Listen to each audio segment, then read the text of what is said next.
Hello, this is CaptainJZH speaking, and today is June 2nd, 2017, and you are probably seeing this video about a year and a half after that.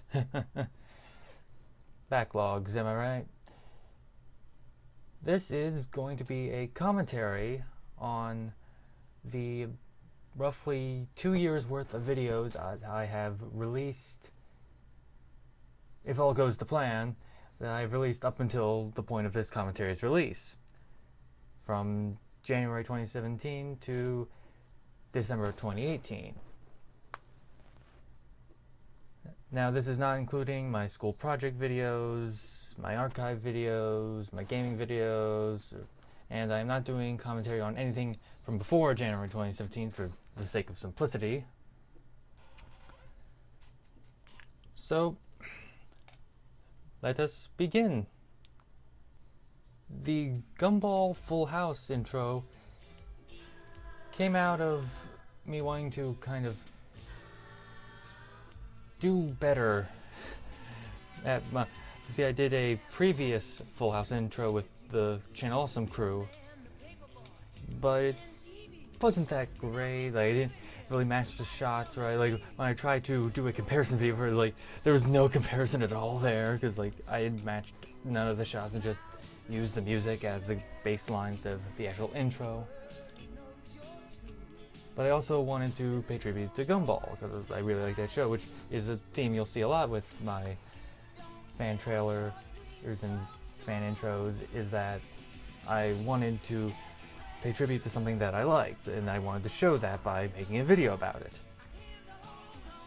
Now, while this was the first mashup that I released in 2017, and started that the whole bi-weekly thing, it was not the first one I made. And actually, I bumped it back earlier because of an interesting little continuity thing. Not really continuity, but you see, in the intro, you'll notice that I included the names of both Gumball and Darwin's actors. I believe Logan Grove and Jacob Hopkins for Gumball, and Kwesi Bokai, which is probably a horribly botched pronunciation of that, and Terrell Ransom Jr. Now, just as the intro was sitting in the backlog, as I was waiting for that January release date, when I would start putting out these mashups, the voice actors changed. It's like I forget the exact names off the top of my head, but I knew that I couldn't add another row of names, like, and it would, because like it just wouldn't look, it would just look awkward. And also, two of Darwin's voice actors have Junior at the end of their name, and that doesn't work. You can't have Terrell Ransom Jr. and then in the bottom the other name at the bottom, because I just wanted to. I was essentially making it look like in the first.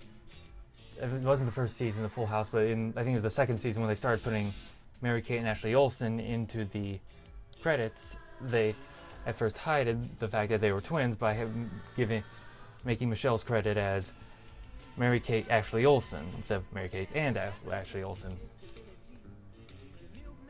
But speaking of that, for this sake of this intro, I used the season 1 intro, which did not have Mary-Kate and Ashley Olsen, because the number of family members would therefore be correct and accurate, and I could better match the shots.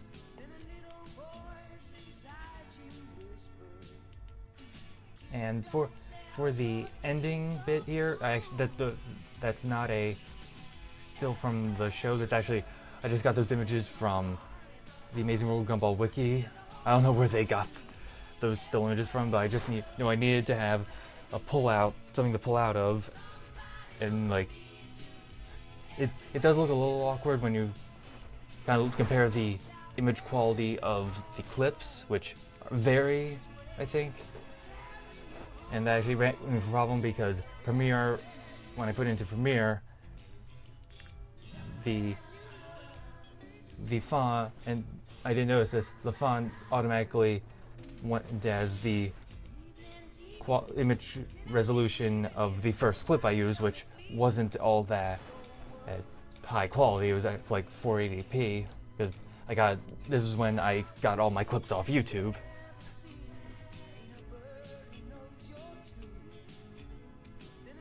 So, yeah. Regarding the fan response to this, like I posted it on the Gumball wiki, put it on the no, not the Gumball wiki, the Gumball subreddit, and the recut subreddit, which is mostly for trailers, but hey, they got some recognition. Whenever I post it on Twitter, I try to put the voice actors and the creators' Twitters on there, but they don't usually notice. I've seen, but hey, 427 views as of right now is good enough for me, even though about 100 of those are mine. Now this next one is my DadCubed MacGyver intro mashup, which was the first mashup I made with Premiere Pro. The outline actually was created many months earlier, but I just got the idea and was like, oh, I better outline this out, and then I just, at the time I was using Windows Movie Maker, and I just realized, like, if I wanted to actually get it right, it was just unfeasible to do it on that. Previously, I had made a NerdCubed movie fan trailer. Like, if they made a NerdCubed movie, there's like a trailer for that, and then a Atop the Fourth Wall MacGyver mashup. And ultimately, I was unhappy with the results, more so with the latter. And I kind of wanted to pay tribute to both NerdCubed and MacGyver the right way, without just redoing the videos wholesale. But then, through my school, I got a subscription to the Adobe Creative Cloud, and that was just like a huge boom for me, because like I was like, I can make videos on that, and it was free at home, and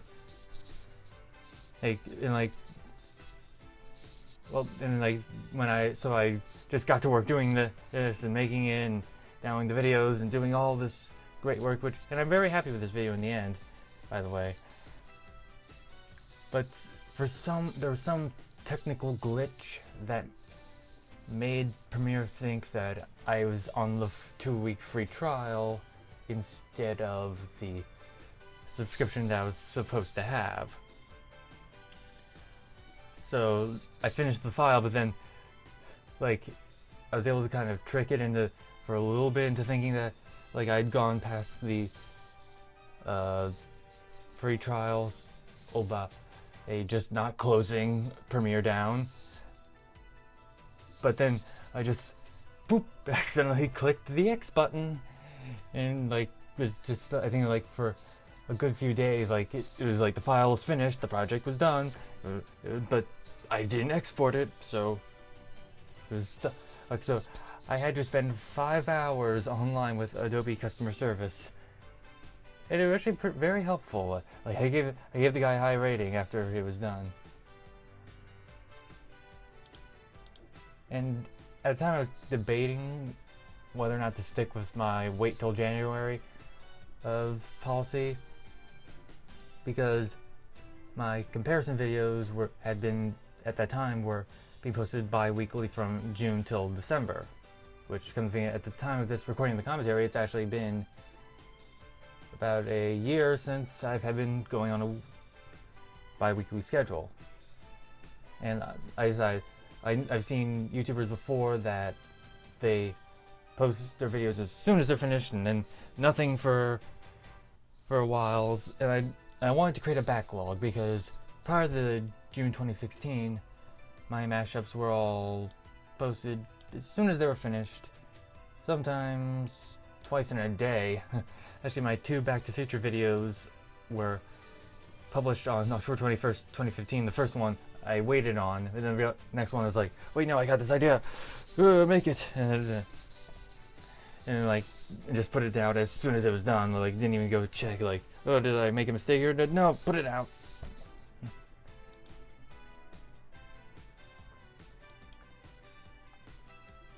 By the time the video was published, the DadCubed fanbase had kind of died down, at least as far as I could see. Like, Dan had a little bit of falling out with the subreddit, which he used to be very active on. So when I posted the DadCubed MacGyver intro mashup on the subreddit, it didn't really gain that much traction, to be honest. However, I did make sure to tag the key people when I posted it on Twitter. And I don't think Dan nor Steve noticed it the first time, but Dan did notice it when the comparison video went up, because I noticed that nobody had noticed it for the first time. So I thought, okay, I got another shot at this. Like, tagged them when I posted it in the comparison video, and like he noticed that and posted the original video, and like said, like, he loved it, and yeah, and that got me a lot of views. Like, right now I have like 946, which is kind of good, like, compared to some of my other stuff. It wasn't noticed by Steve, DadCubed himself, but he's not very active online, so that's understandable. My Steven Universe Friends intro mashup was actually the first video that I made on Premiere that I also recorded the making of and did a speed up video for it. And at the time I was using 2 screens, so it actually kind of made it more interesting, because before it was just 1 screen and it was Windows Movie Maker, and yeah. The clips for the Steven Universe intro mashup were taken from YouTube, and therefore varying quality, and in some cases they actually had the Cartoon Network logo, which I had to crop out and scale it and reposition it and all that. However, with this one, I like the Gumball one just before. I decided to perfectly match the clips with the version of the Friends intro that I was using. And you can tell because in the Friends intro that I was using, the female leads and the male leads are separated somewhat. Like, you have the 3 female leads and you have 3 male leads. So for the Steven Universe version, I thought, like, oh, I'll have the 3 human leads at the beginning, Stephen, Connie, and Greg, and then have the 3 gem leads, Pearl, Amethyst, and Garnet. And also, like the Gumball one, this came out of me not really being happy with the previous Friends intro mashup I did with Shay Apocalypse, which was done on Windows Movie Maker again. And I was, like before, I was very willing to just redo it, because like that's kind of uncreative, and also wanted to do Steven Universe videos, like, because again, making a mashup is my way of showing love for a work of media, and I wanted to show my love for this show. It's a really good show. I'll get into it later when I get to my other Steven Universe videos, but yeah. The release date of the Plankton's Plans video is actually pretty significant, namely because it was March 12th, and that was the 5th day of SpongeBob and Patrick's journey in the first SpongeBob movie, because like it begins on March 7th, I believe.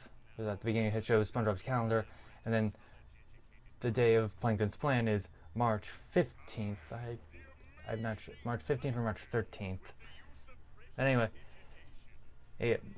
regarding the video itself, like I actually kind of I forgot some plans. I omitted some others, like the beginning of Algae's Always Greener. I completely forgot about that one. And for the ones I omitted, like they did the whole like I remember the first days Plankton never tried to steal the formula, and Plankton's like hey, can I have the Krabby Patty secret formula? And then he squishes him, and I kind of had to stretch the definition of plan, like, because like, so I just thought, okay, only things that have happened in the series and no flashbacks or anything like that, or yeah. And I also made it so it was only plans that involved stealing the Krabby Patty formula or running Krabs out of business. This was one of the few videos that in the post-Premiere Pro era of my channel that was made on Windows Movie Maker, and because my strive to make a backlog predated the Premiere Pro subscription that I got from my school. Although I did have a struggle to find place in the schedule for Windows Movie Maker mashups, because there is a jarring quality difference in comparison to the Premiere projects.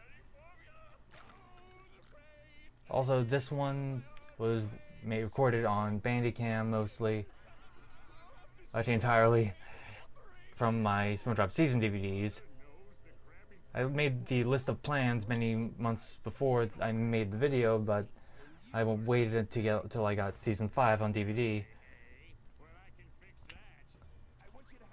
And the frame freezing in the video, at some point it freezes up. I was unable to fix that, and I just figured like people just think it's their internet connection. So, yeah. There was very good reception for this video on the SpongeBob subreddit and the SpongeBuddy Mania forums that I used to frequent. But it actually created a bit of an ironic feeling, because a simple compilation gets thousands of views. Like right now it's at 2,400. And my complex mashups like Gumball and Steven Universe, those barely that's 100. Like, come on. And then again, I'm pretty sure that's the same way for a lot of YouTubers. Like it's especially DadCubed, he made these big grand heist videos for Grand Theft Auto Online, then they just got close to no views that he was expecting, and it's like, and then like something he just turned down like a day, as like an extra little video got like more than that ever got in a week. For my summer reading project in, I believe it was 2016, I read Curious Citizen of the Dog in the Nighttime. And like I had heard about it, like just I forget where, but like just somewhere, and I was kind of interested in it. I was very interested in it because I myself have autism, and I was just interested in like seeing like how it's portrayed, like because like autistic portrayals are practically my bread and butter, and I really liked the book, and like and then I looked to see like if there were any adaptations of it, and I saw there was the play, and I was even more interested in how they did the play. And actually I got to see the play when they went on tour in Philadelphia, and it was good. I also got a copy of the play, like they did in the National Theater production from a few years back on DVD, that like they did a TV broadcast of it, and I was able to buy a recorded version of it, and that was better than the one I saw live on stage. It was good, but anyway, I see a lot of my younger self in Christopher Boone, and Actually, the video was released on World Autism Day, April 2nd, like, which kind of created a little bit of a fudge up in the schedule, because I had to condense it down a little bit just to meet that important date. You'll notice there's a lot of, with my favorites, that I really wanted to get them on important dates. Like, I like that coinciding. The clips that I used in the trailer are from the various trailers for the play, like they do these just like trailers that like they don't use clips actually from performances of the play. They kind of just like they're mostly staged, not staged. You know what I mean. And the music I used was the soundtrack, Curious Incidentals, and the track is Math's Appendix, which is a really good way of like adapting straight from the book, because the book ends with Christopher explaining a math equation and the play ends with Christopher explaining the math equation. It's actually pretty awesome, even though I have no idea what he's talking about.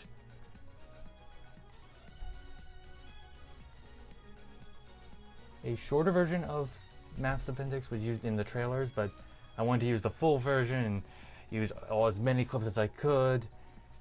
Actually, in the Premiere project, the clips were color-coded and organized into various different sequences and divided by subjects. So, like, there's a sequence for clips with Christopher's mother, clips with his teacher, clips on the train station, in the train, clips of the title cards popping up. And some clips were accidentally reused, so either the project had to be re-exported, and I was actually up to 11:30 on a school night exporting it. I'm really proud of this video, which is kind of sad considering that it didn't do very well, which is kind of understandable because there isn't that much Curious Incident fan base site out there, so I kind of had to just post it on like my usual fan trailer subreddit and some theater subreddits and Broadway subreddits. And actually, to confess to something, the 4 likes that are on this video as of this recording are actually from me, because because I was just like, I only got 1 dislike. I was like, no, this video is better than that. I have to do this.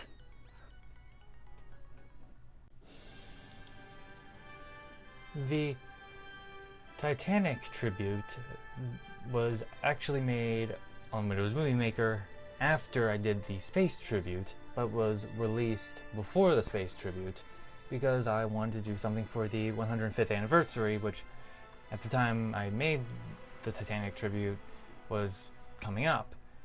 And I'm a big Titanic aficionado.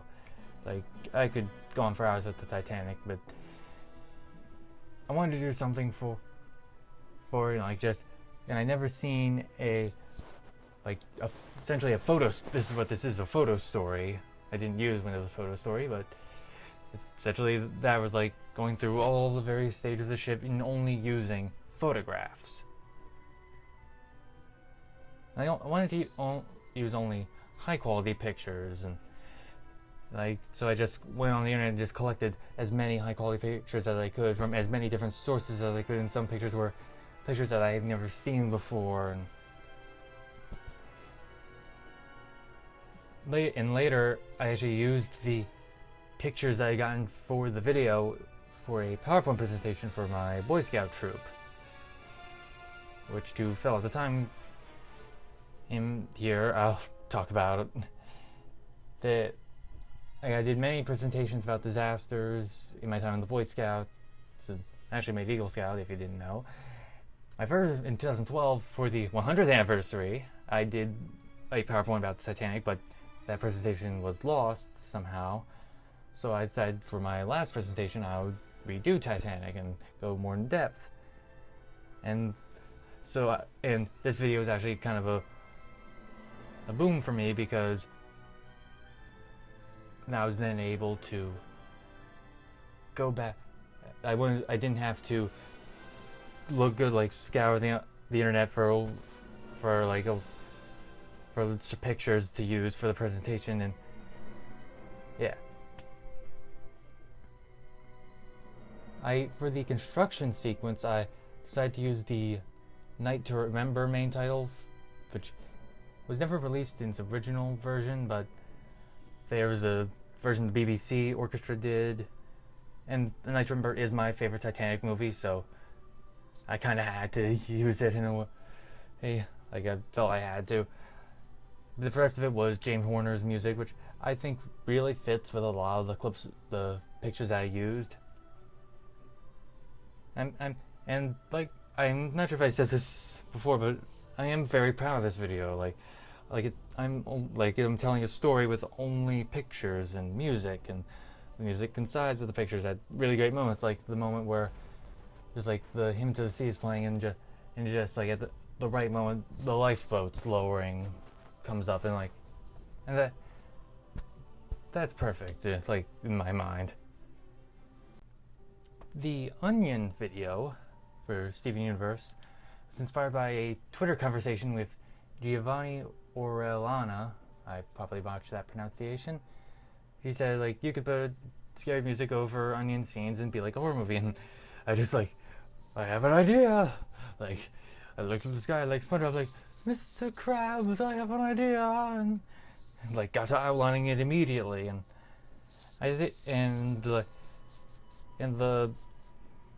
this was the first time I used Warner Chappelle music, which meant the video was not able to be monetized, but it's good music. Like, I don't think the video would be half as good as it is without that music. And surprisingly, it's hard to find good trailer music that's royalty free. Like, you can look it up, like good trailer music royalty free, and there's like a million videos for that, but like, it's never good. Like, anyway, for the clips that I used in the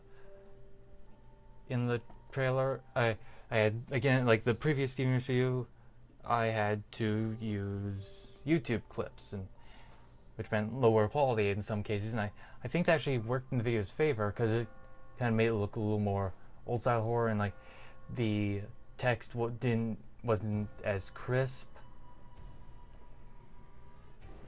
This was originally supposed to go up as the first mashup of 2017, and then the schedule rearrangement that I mentioned happened, and I found out January is an infamously low view month on YouTube, at least at the time of this recording.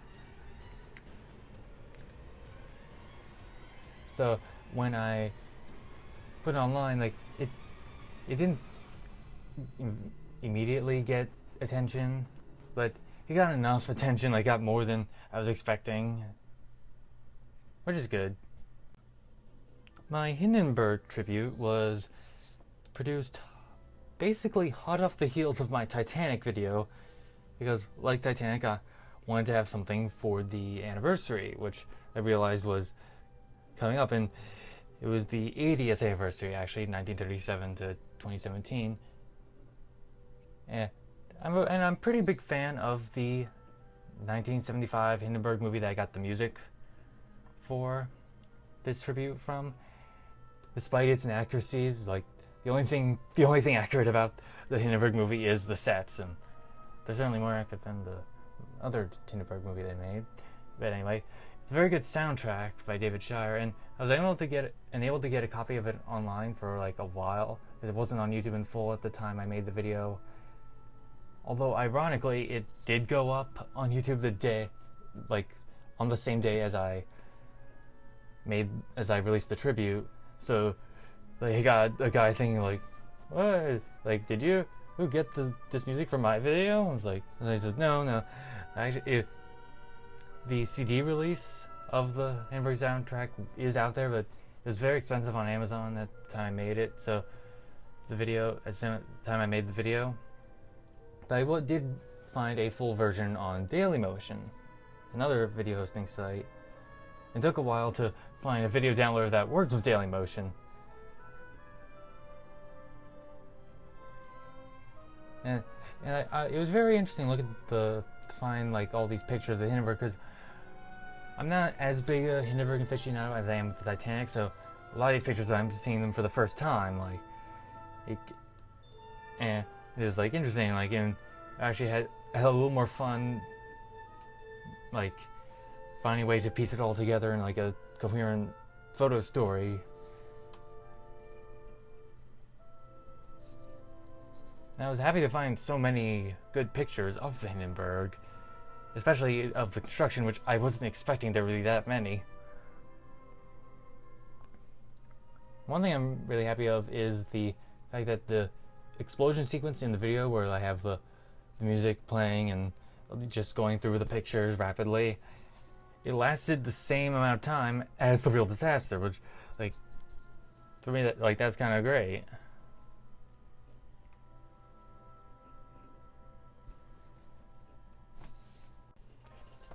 My introduction to the Hitchhiker's Guide to the Galaxy was, believe it or not, the 2005 movie adaptation, which led me to seek out the book many years later. And I really enjoyed the book, and I was interested in seeing the TV series and the radio series, and so I bought the TV series on Amazon's DVD set, and I thoroughly enjoyed it. Like, there's some things I actually think the movie did a little better, but that was just probably my nostalgia speaking. Although, when I made this video, because I wanted to pay tribute to something I liked, I tried to record the clips off Bandicam from my DVDs, but somehow it wasn't working, and I was like, oh, this is terrible. And then I found that the full series was on YouTube, probably illegally, and that just cut my production time in half, and I didn't have to record all the clips that I had to use. I could just download them in the video source. The only problem was that the narration came in one channel, which I believe was the same case in the DVD release. But so I had to use the Premiere tool to take the audio from one channel and just put it also in the other channel, and it worked.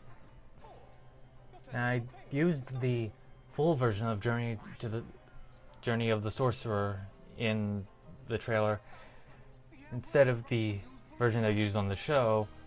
And also, I'm proud that of how this turned out. And I was able to release it in time for Towel Day 2017, which is the big Hitchhiker's Guide celebration day. Don't forget your towel, and that was so I was able to repost it and say, hey, happy Towel Day, everyone. Here's my video. And it got a good reaction, I think, from the Hitchhiker's subreddits I put it on. My Mary and Max fan trailer is a fundamental example of a low effort edit on my part, because it was in the pre-Premiere Pro days, and I was using Windows Movie Maker, and I wanted to pay tribute to the movie because, again, fan of the movie, wanted to do something for it. And I liked the certain parts of the two trailers for Mary Max. I wanted to put the best bits together, and which I did previously with some of the Pixar movies. But again, maybe if I had a little more willpower, I could have done a whole Mary and Max fan trailer thing. But once it was done, I was like, nope, did it, putting it out there. And it was, since Max in the movie has Asperger's like me, I decided to release it on Autistic Pride Day, June 18th. Which this was the one year where both World Awesome Day and Autistic Pride Day fell on a Sunday, and I gotta take advantage of this, and there you have it. And my one complaint with this trailer is that I was on it, the scene of the dogs jumping on top of each other was used twice, and it was used once in each trailer, so in this trailer it appears twice, and there's nothing I could do about that, at least when I was making it. Now this one I'm really proud of, my Spider-Man 3 Superman mashup. Now it's great that I released this when I did, because June was, or is at the time of this recording, going to be a very slow month on my channel, at least from my perspective, because like I only have one mashup going up. That's Mary Max, which I just mentioned was a very low effort edit, and the rest is like some short things made for school, and like that's just how it goes. And regarding this video specifically, it was originally outlined many months earlier, like even before the DadCubed video was outlined, and much like it, I deemed it unfeasible for Windows Movie Maker, which was what I was using at the time. And I actually forgot about this outline for a while.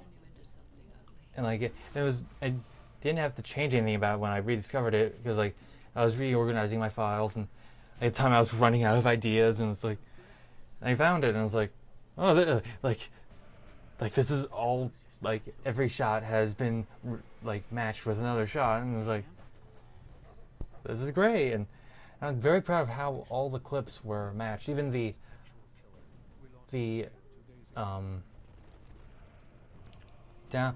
fades are matched, like to a T. Except for the first part, like there's like a brief mid in like the beginning of it, but other than that. And it was the first trailer I made using a movie downloading site that my computer geek uncle introduced to me, and it was very helpful because I didn't have to use Bandicam.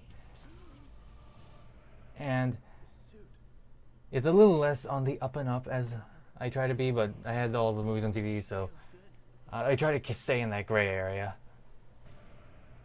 This video was released in time for Spider-Man Homecoming, because again, I like to have that kind of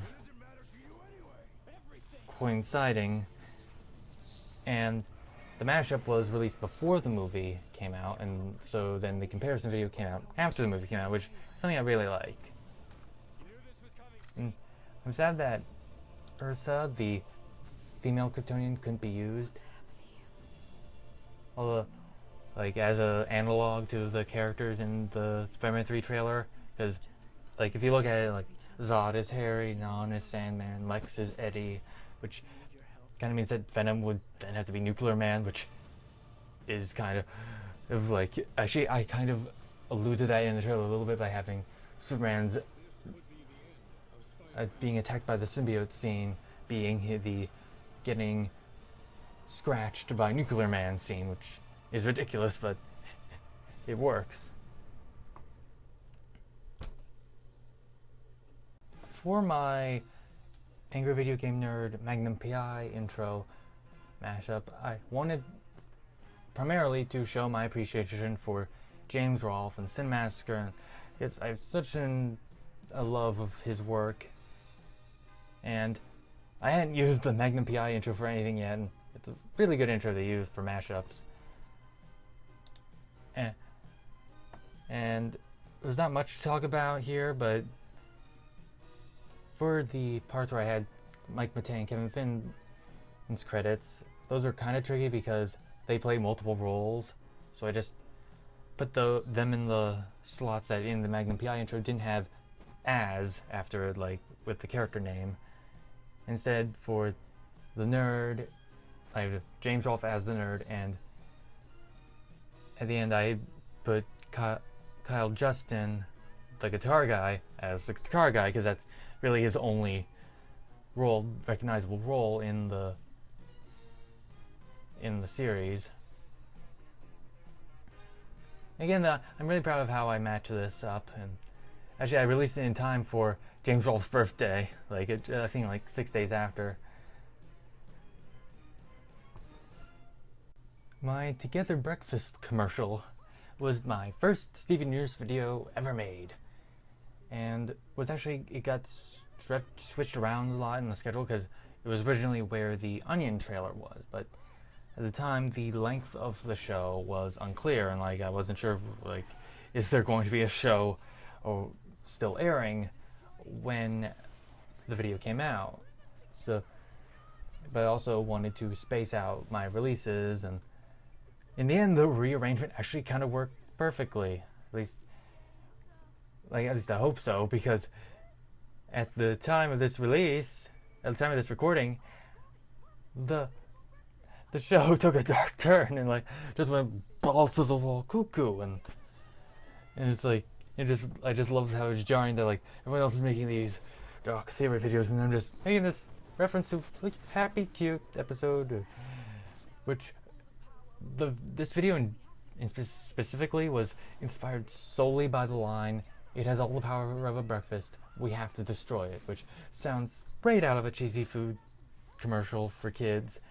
Like the only thing it's missing is like the line, if instead of the power of a breakfast, the power of a balanced breakfast.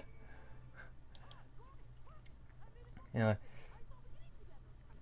it was originally not to planned to have the VHS effect that ended up having, but again, I didn't really have any at the time of the video. I didn't have any digital sources for the clips I wanted to use, but I found a YouTube channel actually that I'm not sure if it's still around, that had VHS ripped Steve Universe videos. Like they're just the episodes in full. So like I thought, oh, they have Together Breakfast in full and VHS quality, and that actually really worked out well because I was able to make it even more cheesy and like low quality animation, and like at least like make it look like it's low quality, like having Amethyst's frames just not match up when she pops up, and like also like having Pearl not get any lines. And yeah, the one thing I'm unhappy about with this is the pan out with the title card, and because it just like kind of like jitters a little, or like it's not a steady pan, it's like goes down and up and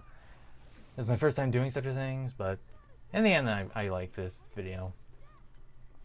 It's cute, and it was the first time I really went all out making a thumbnail card for a video. My Terminator A-Team mashup was, like several other videos featured in this commentary, was outlined many months beforehand, and at the time I didn't have digital access to Terminator's movie yet. Like I didn't even have them on DVD yet, and like it was only rediscovered when, again, I was dry for ideas, and again I used the movie downloading site, and I was very eager to do an A-Team mashup better, because my Ghostbusters one, which is the one I did before on Windows Movie Maker, it was good, but it wasn't matched perfectly, and I like being able to do a comparison video and having them actually match up like exactly to the frame. And because when I made the Ghostbusters one, I only had the audio to go by, like as the audio cues to go by. And this video displaced another one that we'll get into later, so that it could be released in time for the 20th anniversary of August 29th, 1997, which is Judgment Day, the Judgment Day that Terminator 2 is named after. And I was like I can't pass up this chance. Like, my one complaint is like that for some of the clips of the people, I didn't use as good as of clips as I could, but I did what I could. And like at the end, I have rights to return to James Cameron in 2019. It was like whenever I try to like do the credits at the end, I always try to get it right. Like this is owned by this, and like sometimes that's surprisingly hard to find. And like I was like, who owns the Terminator? And it's like Annapurna Pictures and Skydance Productions, and I was like, oh. Alright, and it was like found out, oh, the rights returned to James Cameron in 2019. Okay, blur, put it there, and like for the A-Team, I just put who it was produced by, and like I probably should have done for Terminator, but yeah, well, I was too lazy to change it. Such is life. My trailer for the Dark Nella saga came out of essentially wanting to rectify the utter failure that was my Shay Apocalypse Friends mashup, like with the Steven Universe Friends mashup. I'm a pretty, I wouldn't say a big fan, but I'm a fan of Lindsay Ellis and J-Apocalypse, and I always liked the Nostalgia Chick series and her subsequent series, Loose Cannon and all that.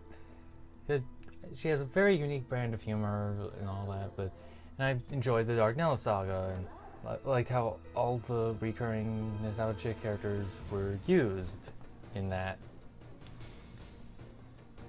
Again, for this trailer, I used Warner Chappelle mostly, but I also used music from the Captain America Civil War trailer at the beginning. I was a bit reluctant to use the Channel Awesome logo since Lindsay and many others left Channel Awesome, but of all of them, Lindsay seems to be the one that was on the most good terms afterwards with the Channel Awesome. And since Nostalgia was on Channel Awesome at the time of the Dark Nella saga, I thought, okay, I'll put their logo there too. And but I also, even though J-Apocalypse I don't believe was a thing yet at the time of the Dark Nella saga, I don't want to include that just for appealing to both sides. I really like this, how this turned out. For some clips I had to zoom in to make it widescreen.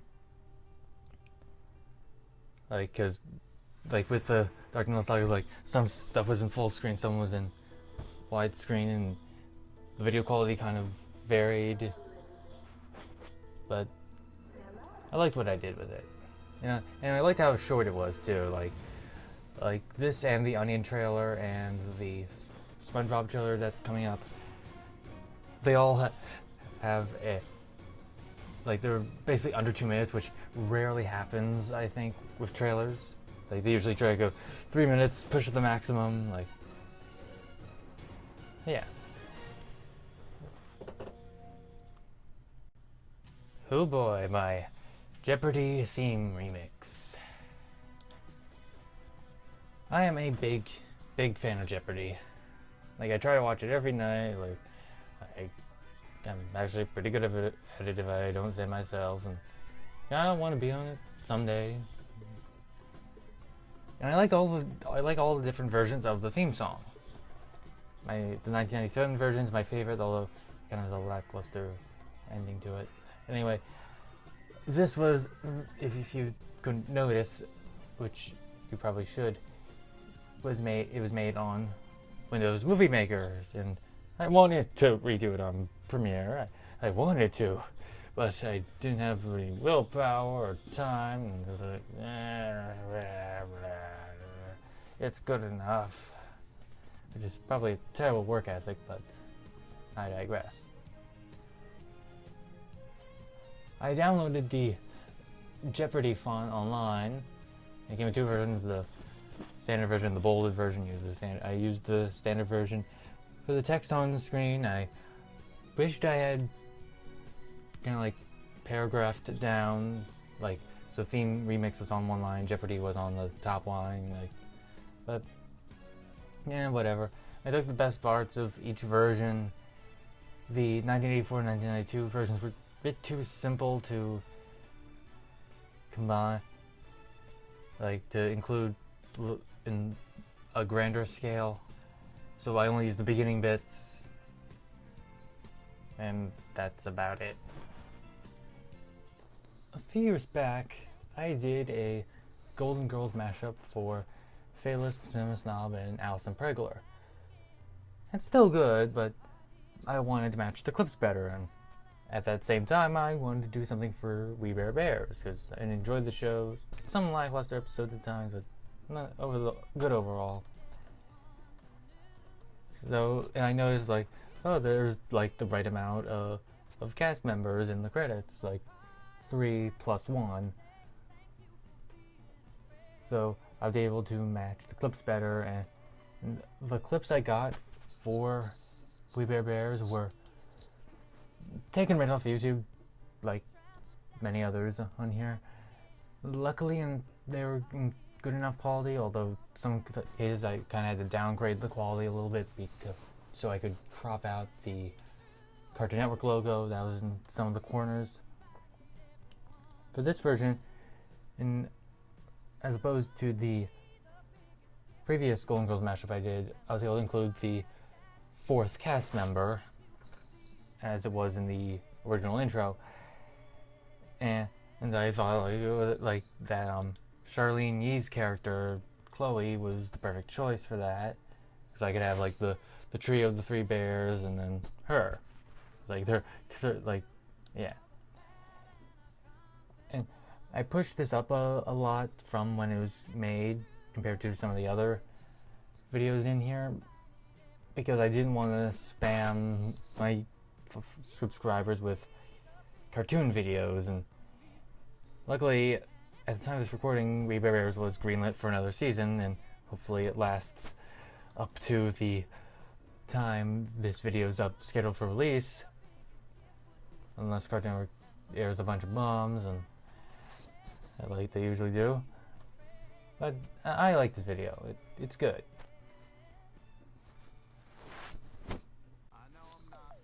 The Greg prequel video. This was the last Steven Universe video I made. It's like, I could have made more, but like, there's just like one thing that was like, it was easy to make. There's not much to say about it.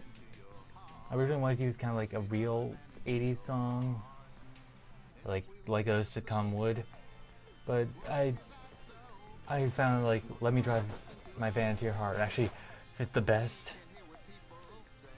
And it was really meant to be shorter, but I thought the longer version worked better and it was easier to work with.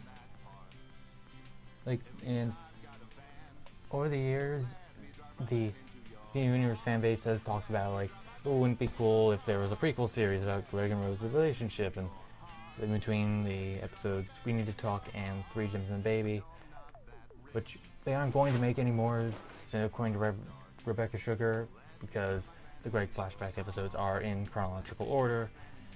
But it's nice to think about, like if there was like just a series about like the mundane past, when life was better, or something like that.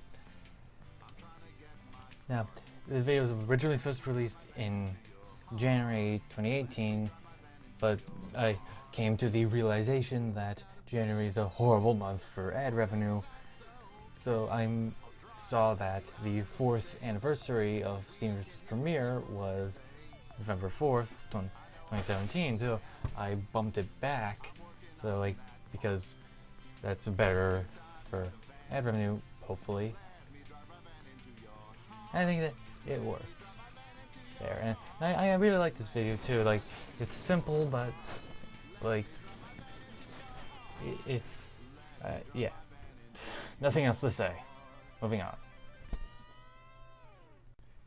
Oh boy, my JFK video. I hope that this does not get...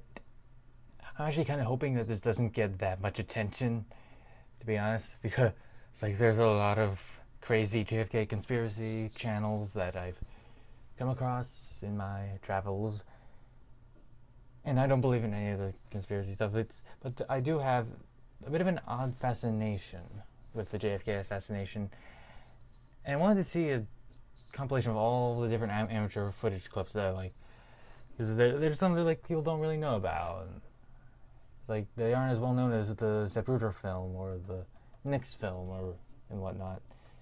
And like I wanted to get the multiple angles of the motorcade route, and all these clips were downloaded from YouTube, which explains why there are watermarks in some cases. Originally, I wanted to do like a side-by-side comparison, like of like a timeline, but since a lot of the clips like end up cutting in some places, like the camera stopped working or whatever, I decided to just do like a straightforward compilation, because I didn't have enough patience to piece together the exact timeline where the car was passing over this part and I was unhappy with the speed of one clip because the raw footage I found was too slow, at least the way I got it, and it's a bit jarring, to be honest, because I didn't speed it up fast enough. Other compilations for JFK, they usually follow the motorcade to the hospital, but for this one I wanted to stay in Dealey Plaza. And with some of the clips, it's actually it was filmed the day after, but I just liked how it looked in comparison to the other stuff that I just put it in the timeline and okay, this is just the chaos in Dealey Plaza in the aftermath. And I released it the week of November 22nd, although I made sure I decided not to have it be an important anniversary, because I could have waited until 2018 to do the 55th, but I didn't want to really draw attention to this one, and I didn't want to make it look like I was being untasteful here. That's why I didn't even attempt to monetize it, or add music or anything like that. Just a straightforward compilation. The name Trek Wars actually comes from James Rolfe, the angry video game nerd. I believe it was in one of his James Mike Mondays videos. He did they were just talking about his idea for if Star Wars and Star Trek crossed over, it'd be called Trek Wars, and I probably should have created. I'm not sure if it's in the description or not, but it was a good name, I thought, because other ones just have Star Wars or Star Trek, and there's a million videos called that, and want to be different. Also, a lot of the other Star Wars versus Star Trek trailers feature either the J.J. Abrams movies or the TNG movies, and I've always thought the original series films blended better visually with the Star Wars original trilogy. Since it was relatively the same era and the same style of space travel being portrayed. The video began outlining long before it came into fruition. Like I said before, when those movie maker days, didn't have the Star Wars movies on DVD or digital at the time, because I just had the VHS, because I had been stubborn and waited to watch them until I got the original versions, and then I got the original trilogy on DVD at a yard sale, and so I got the idea. Then okay, I can do this, and so I went back to the outline. I had to do a major overhaul of what I'd written down, because originally I wanted to splice together the two themes and do all this stuff, but in the end I liked how the Star Trek the motion picture later Next Generation theme worked in the Next Generation film trailers, just as trailer music, and so I just decided, screw it, I'm just gonna use that and still use both Star Wars and Star Trek music in the trailer, and yeah. And then also I used the download science of DVD ripping in the end, and I believe I'm pretty happy with the final product here. I wished Premiere allowed volume increases beyond 6 decibels, but because that ended up becoming a detriment to the scene of Kirk introducing himself. But this is released in time for the Last Jedi, Star Wars Episode 8, which I always like to have. I always like to have that happen. And December is a pretty good month for ad revenue, so hopefully it's successful. Hopefully. Beware the Sponge was outlined again long before production began, and like Trek Wars, the outline had to be majorly overhauled after I decided to make it. It was inspired by something Pug Guy Rules said once in one of his big SpongeBob seasonal review videos, in which he said that you could put horror music over the Squidward torture scenes, and it'd be like a horror movie and look scary, and it'd be fitting. So I just thought, no, I'll make a trailer then. I'm proud, like, this is one, this and with this and the Onion trailer, this is one of the few horror trailers specifically that I made, because it is ridiculously easy to make a movie into a horror film, because like all you have to do is just add some creepy piano music and that's it, and it's like, that's not creative. Which is why, like, going off a little off track, but I did my Poseidon Adventure fan trailer, like, I decided, like, no, I'm doing a comedy trailer, like, because it is much harder to do a comedy trailer than it is to do a horror trailer. In regards to this trailer specifically, I'm happy with how short it is, because, again, other trailers I've made come to 3 minutes or 4 minutes, and it's like, it's good, like, it's good being short. Sometimes I feel like it's almost too short, but better to leave you wanting more than to overstay your welcome. I used Kiss Cartoon for the downloads. Like, up until this point, I had been against using Kiss Cartoon for really anything, because, like, I try to stay on the up and up as much as I can. Although with this one, like, I decided, like, okay, like, this is the only place I can get these clips, and might as well. And for a lot of them were low quality, sadly, but that might be a detriment to the video, I'm not sure, but it helped me beat the copyright bot, the infamous Viacom copyright bot. So that at least allows you to see this video at all.